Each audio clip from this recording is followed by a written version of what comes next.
Welcome to Chaos to Calm. You have adopted and the honeymoon is over. We are your hosts, Jody Randolph and Cindy Schultz, offering practical advice and natural solutions to adoptive moms while maintaining your sanity. You know, I haven't commented on sanity in a long time. I've been refraining. You have not. But life is still insane, just so you know. Life is still insane. Yes. Well, Today we have Ralene Challinor with us. Hello. Yes. And you might remember Ralene from an episode 15 when we introduced her during National Adoption Month, and also from Real Talk Radio. Mm-hmm. And we brought her on today because we want to talk about school choices. Mm-hmm. So recently I was talking to a mom who was struggling with where to put her child because of the invisible disabilities, and the public school's not quite the right fit. Homeschooling's the right fit, but not for her. It is for him. And not sure where to put him, which got us to thinking about our own kids and where we have chosen to put them. And I think it's important that moms understand that you have the choice of where you put your kids in school. Yeah. It doesn't have to just be one thing. Right. And there's not one choice that fits every child. And it might not be forever either. It Correct. could just be for that year. Yeah. Right. Exactly. Yeah, totally. And what's kind of crazy is different states have different rules. We live in Arizona, and we thankfully have a lot of choices. And I have used a few of those choices, and I'm looking at using another. Well, between the three of us, Yeah. I've taught in the public school, the private school, and homeschooled. Cindy's done public school and charter schools. Ralene has done Public school and micro school. So we have this experience, so let's share it today. Yes. So public schools are available for everybody. Yeah. There's no Criteria for it. Everybody gets to go. Right. There are advantages in public schools with invisible disabilities, such With as all IEPs, disabilities, yeah. Right. or all disabilities. What else have you found as an advantage for public school? I think they've been doing the disability thing, the special education thing longer. Yeah. You know, and they have more resources in general to deal with that. Now, that's not to say that charters and other schools aren't, you know, the other options don't. But they've got the system down. Does that make sense? Yeah, I think also they have to do certain things. Right. So as a special needs mom, you know, it's nice to be able to say, well, you have to get my child an aid, or you have to, you know, Right. and then they have to do that. You know, whatever's on the IEP, you have to do that. Whereas when you're advocating on your own, maybe in a different type of school, it's a little harder because you don't have that legal piece Right. to say, you know, well, Or you might not feel like you have that legal piece when you actually do. or you might not know. Right, exactly. Right, which is why you girls are doing what you do. So helpful for those of us who are still trying to navigate. You've gone before and blazed the trail. I'm still navigating. Well, you keep adopting. I'm still looking for No, not anymore. We're done. Official. 10 is enough. So moving from public schools to private schools, we had one of our children in private Christian school, which for us and for him and his needs was the perfect fit for him. He was not one to be homeschooled. So for moms that are looking at private schools, whether it's Christian or not Christian, I think one of the things that has to happen is you have to go in and be proactive. You know, I used to go in at the beginning of the school year and say, okay, here's what my child's disability looks like. Here's what you will see in the classroom. Right. And here's my phone number, and I will support you, but you also need to support me. We need to communicate. And that's where my template comes in, too. That's your vision statement. Yeah, my vision statement template that I use for my kiddos. Which will be in the links in the podcast. Lovely. Yeah, that is helpful.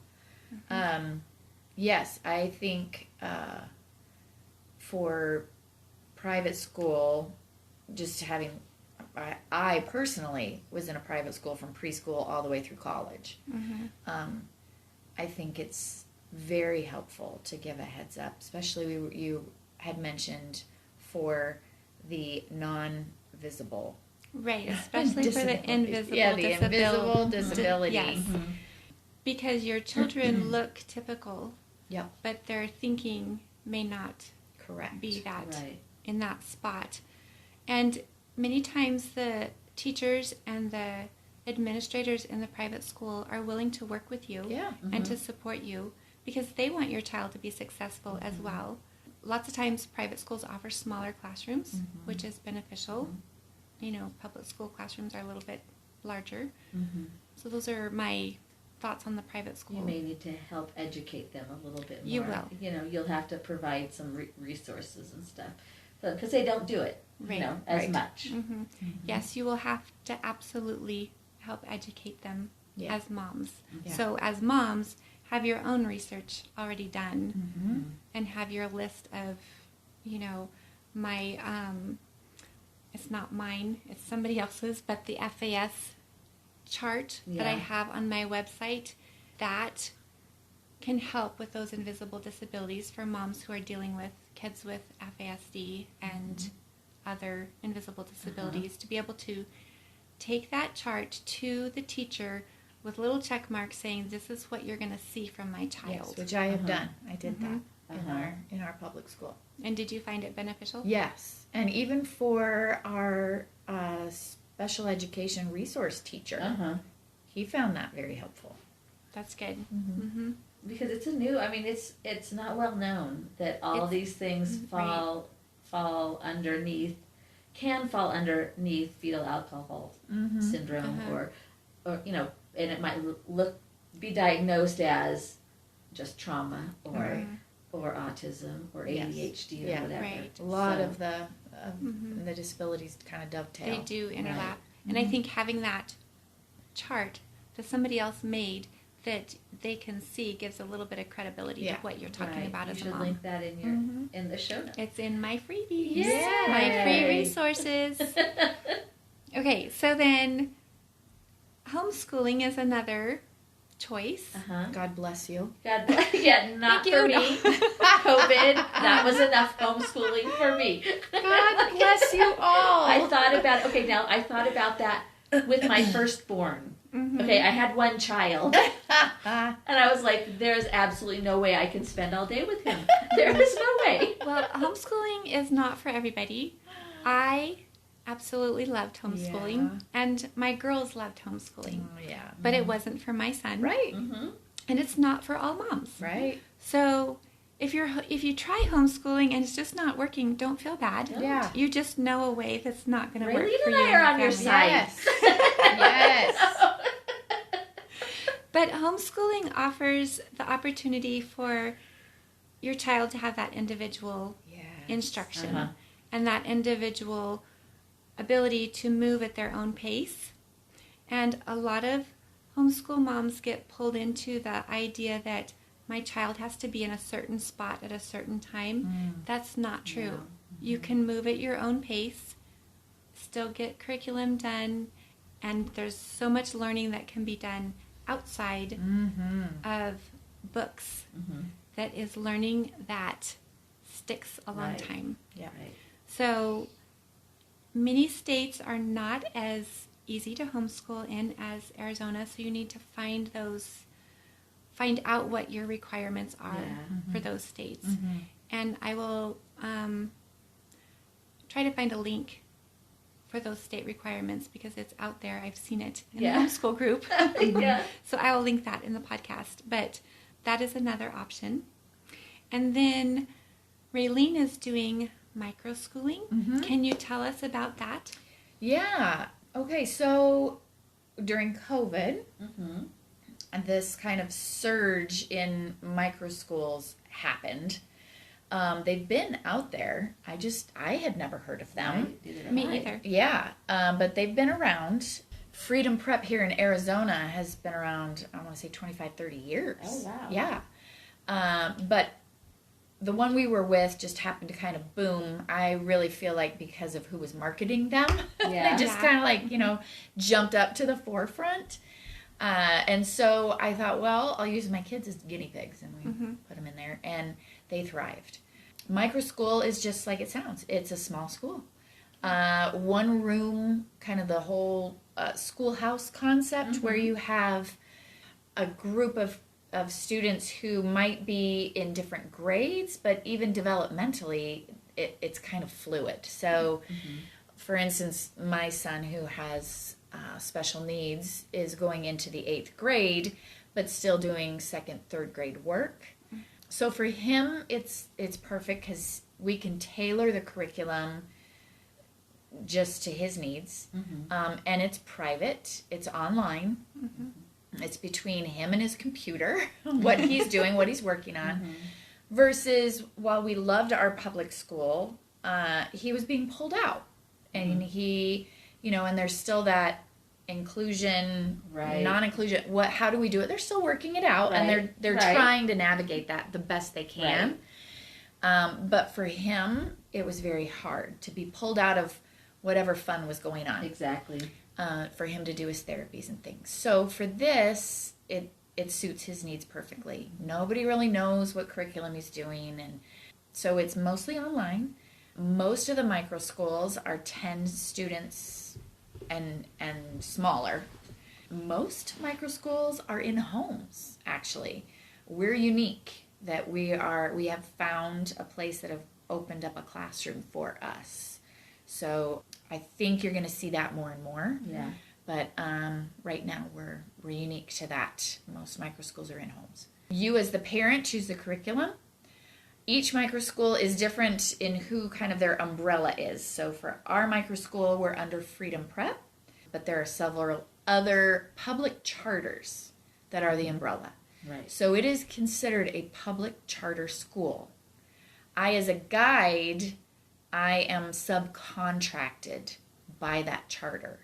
So that's how I receive payment, is through the charter. And that makes it different than just doing an online school, because there's online schools. Correct. But having that guide gives the parents some freedom. They can drop off. Yeah, drop off, and also another voice for their kids to hear other than mom and dad. Yes. Because they get to a certain age, and it's just a battle, and who wants to have that? And the battle doesn't leave, your house. Right. And so if you can focus that on a different location and say this is school. And of course, we were talking earlier before we started recording about if the kids aren't achieving what they need to achieve during the week, then the computer goes home, and it's their responsibility and mom and dad's responsibility to make sure that everything gets done. Micro schools in general, but ours in particular, we are big, and I say we because my husband has a micro school and I have one. And we're big on autonomy. So you don't necessarily have to be a self-starter, because that's what the guide is there for, to kind of motivate and cheerlead and come alongside, a mentor. I make a big deal of saying we're not teachers, although, side note, we do teach. But I like to say that because I need the parent or guardian to know that onus is on them. You as a parent, and I think a lot of us are seeing in our culture right now, we as parents are getting less and less input into our child's lives. And so I think it's a breath of fresh air for some parents to say, oh my gosh, you mean I get to have a say in the curriculum? You absolutely do. Yeah. You're in charge of that, and guess what? You're also in charge of making sure that your child is getting the grades that you want them to get. That's not my job. I will alert you to letting you know Johnny just stared at his computer this morning, and I tried all my tricks. But Johnny's probably going to need to come home and finish his goals. And that's back on you as the parent or guardian. Right, but that's nice. I mean, I have one kiddo that's online, and it's being that police and just going on and seeing what they've done, and that's hard, and it creates conflict between me and my kiddo, and so we take that conflict on for you. Yeah, and then there's the socialization. Essence, it's similar to homeschooling, Very. but not. Very. I would say it's almost like a homeschooling co-op. It has that feel so you're online, which is kind of the homeschooling part, if that's the type of homeschool you were, right? You're online, but you have a guide as the support, influence, safety, and then you get the socialization for your child. Right. And then also what was beautiful to watch as I did this last year was my 6th, 7th, 8th graders came alongside my 3rd graders. And they became they'd come to me and say, I don't understand how to do this math. And we believe in our micro school that we say, well, what have you done to try and figure it out? I don't just give the answer. Right. Which, a teacher in a large classroom does not have time to do that. Let's be honest. They want to. That's why they got into teaching. Yeah. They don't have time. But what I saw was I'd say, my 6th grader, Johnny, excels at this. And then I put them together. And it was beautiful to see them come alongside each other. And not always, because Johnny has his own work to get done. Right, exactly. But you had those kids who really wanted to help. The peer support is important. Really wanted to jump in. And that's inclusive. That's an inclusive environment. Yeah. Is kids learn from kids. Yeah. And we learn from each other. And that's and that's how we develop community. That's how we develop a sense of being responsible for other people. Thinking of other people before we think of ourselves. If we are only concerned with our work, then that takes that out of that. Right. Yeah. So that's just kind of a glimpse of the micro school. And for my daughter, who's 12 right now, almost 13, she came in a little behind, and because she was allowed to just cruise and do her own thing and focus on what she loves to read.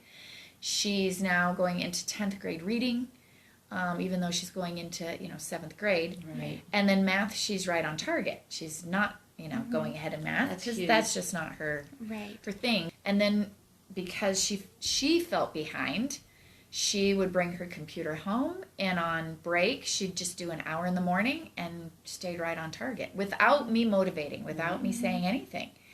So it's almost giving that power of learning to the kids. That's helping them be responsible for their education. That's exactly what we're trying to do. Right. I love that. We do. Most of our students are about 2-3 years behind. The majority. And then do they catch up? Yes. Because they can go at their own pace? Yes. I had every single 10 students last year. I'd say 7 of them were at least a year to 2 years behind. And every single one of them, even my students on IEPs, had caught up to where they were supposed to be. So, I mean, for some of my kiddos on IEPs, they're still behind. Well, that's a whole, But where they're supposed to be. But where they're supposed to be. And that's a whole other question. How do you guys handle IEPs? And what if you have a kiddo that in the public school has a one-on-one? Right. What do you see with that kind of a... Yeah, that would be a talk with the parents for sure, to make sure that they're making the wisest switch possible, that all their expectations, are out there and whether they can be met or not. But because it's still a public charter, they have to adhere to the IEP. Now, if it means you have to have a one-on-one, that has to be between the charter and the parent. Right. I don't get involved in any of that. I can't be that for that child. Yeah. Now, they're welcome to bring their direct support worker, direct care worker on with them if that's what's written in. So that is between still the public charter and the parent. Yeah. I had 2 kiddos on IEPs last year, and they do get online therapy. So that was provided. So they would go out. We had a little spot for them that was quiet, and they would do their speech therapy and their other therapies. Their OT. Yeah. But most of them would schedule that after school. Right. So, but it can be done. Right.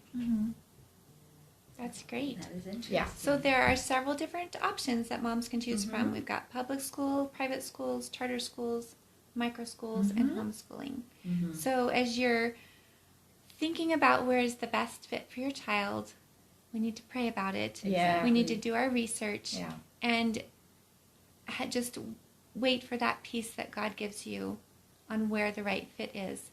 And if you try something and it's not the right fit, you don't have to stick with it. That's right. That is a biggie. I have been, as you guys all know, I have 5 kids in school right now, and one of my kiddos that I feel a responsibility for the most is Jillian, because she doesn't speak up for herself. Everybody else voices their own thing, right? She doesn't speak up for herself.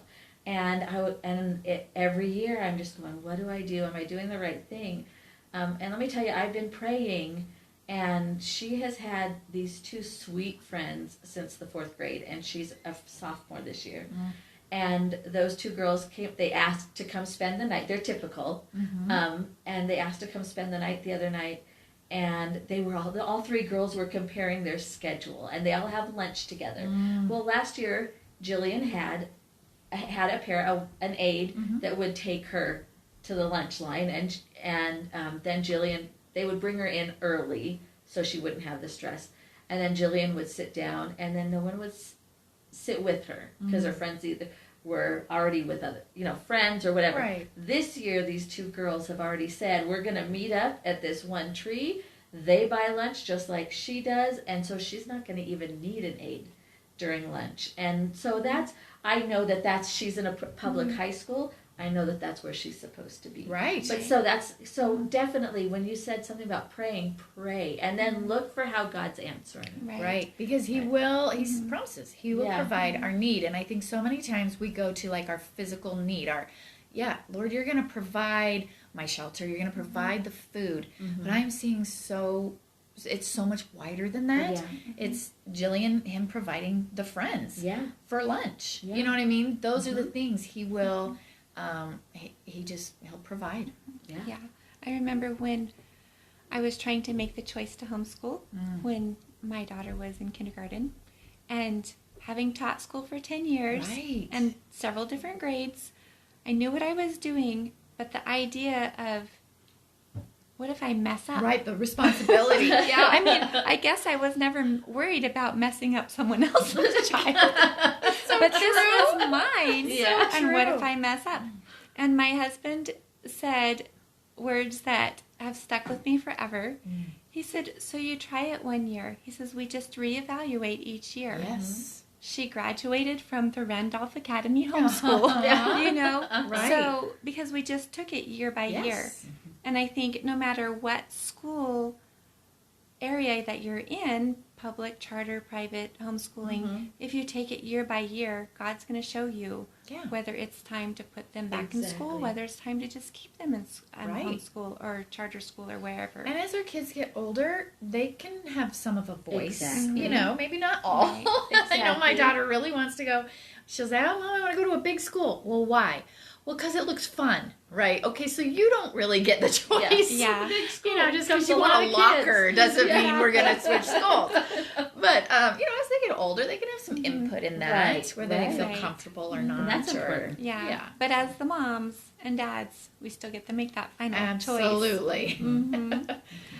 So we have diffuser recipes for you on our website, and if you go to free resources, you will find them. Yay. And they're the back to school countdown calendar is there, and that's where the back to school diffuser recipes are. Fun. Right.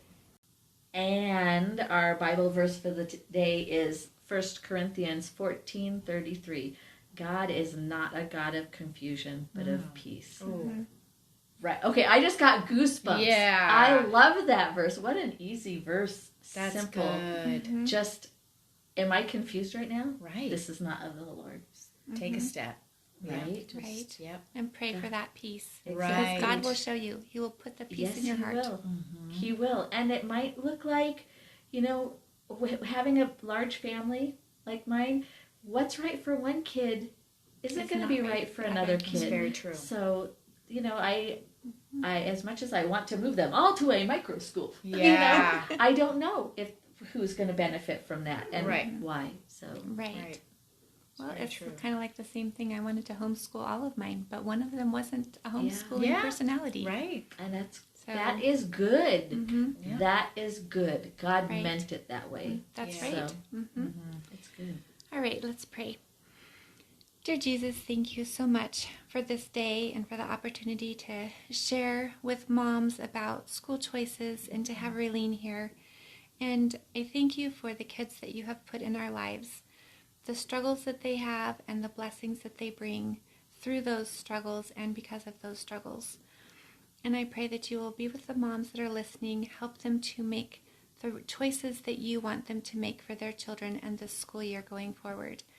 And I pray that the school years for these moms would be a blessing and not a continual battle as they decide where their kids will thrive the most. And I pray for the kids as they're getting ready to start school, that you will ease their fear and ease the anxiety that builds before that first day of school and create the excitement that they need to thrive. Thank you for your blessings. In your name I pray. Amen. Amen. And as always, you can find me at jodyrandolph.com supporting adoptive moms. And Cindy at nevereasyalwaysgood.com. We talk about real life and real faith. And if you want more information on micro schools, you can email Ralene at... Okay, it's a long one. You ready? My first name, RALENE _ Challinor, CHALLINOR at sbcglobal.net. There you go. Or you know what? Just contact Jody or Cindy.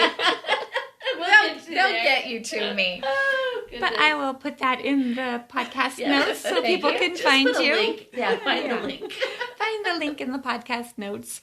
So have a great day, and we will see you next time. Bye-bye. Bye.